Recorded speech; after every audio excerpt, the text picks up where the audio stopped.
Persians and What percent? predominantly Shia. Okay, It's not even. You don't know anything about Iran.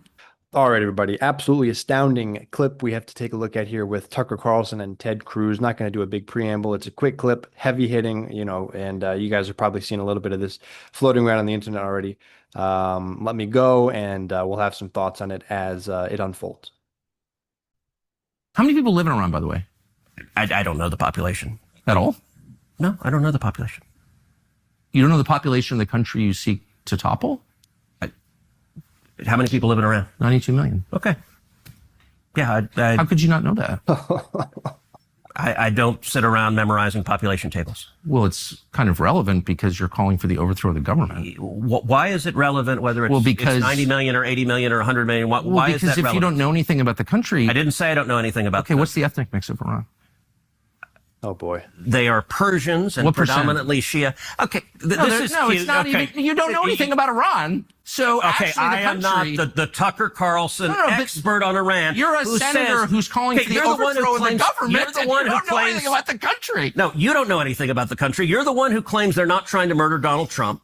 You're the I'm one not saying that. Who can't figure out if it was a good idea to kill General Soleimani, and you said it was bad. You don't believe they're trying to murder Trump. Yes, I do. Because you're not calling for military strikes against them in retaliation. And if you really believe that... We're carrying out military strikes today. You said Israel was. Right. How is Iran going to be in a position to assassinate or be assassinating Donald Trump unless they're in contact with like the lunatics who ostensibly were right wingers that were trying to assassinate Trump, at least the ones that were caught last time. How are they going to send like a guided missile through they don't have the range to do that anyway. Do they have sleeper cells in the US that are going to do this?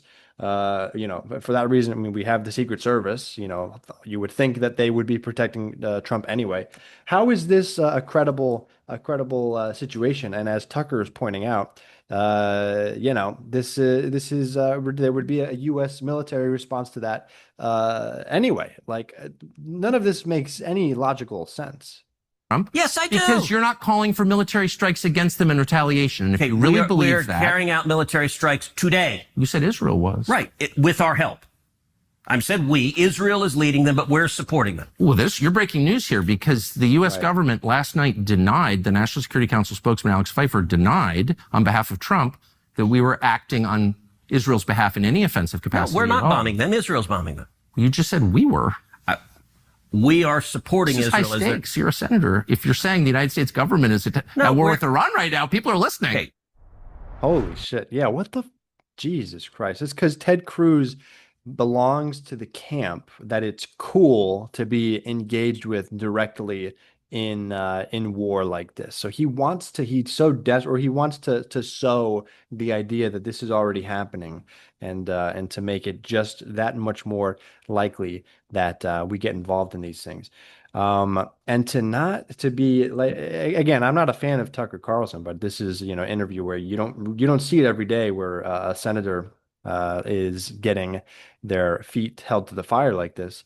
You're a senator and you're backing full-throatedly 100% in bombing or invading or planes in the air, boots on the ground of Iran, and you don't even know the population of the country. You don't know how many people's lives you're about to disrupt. You don't know what the fallout's going to be, how that might be relative to how many people you're going to be dealing with there, what the actual facts on the ground are, what the makeup of the country is, what the ethnic makeup, what the religious, political dynamics are. You just want to go in, drop bombs, get the hookup for the military contractors, get bogged down in another, 3 months, 6 months, 12 months, 10 years of what, nonsense in the Middle East, in the biggest country that this would ostensibly be happening in. Obviously, it's clear as day that it's not about truth or what's morally right or the facts or how to make this situation better in the most obvious or direct possible manner. It is just about war and violence and money and power and destruction and death. And that's what they want. That's what Ted Cruz loves. And it couldn't be more clear in the subtext of that conversation. So that is, those are my thoughts on it anyway. take it with it what you will. We'll just leave it at that. That is a snapshot of that particular dynamic. Again, I'm not a fan of Tucker Carlson. I think he's a really chief, propagandist, but in that particular instance, doing a good job.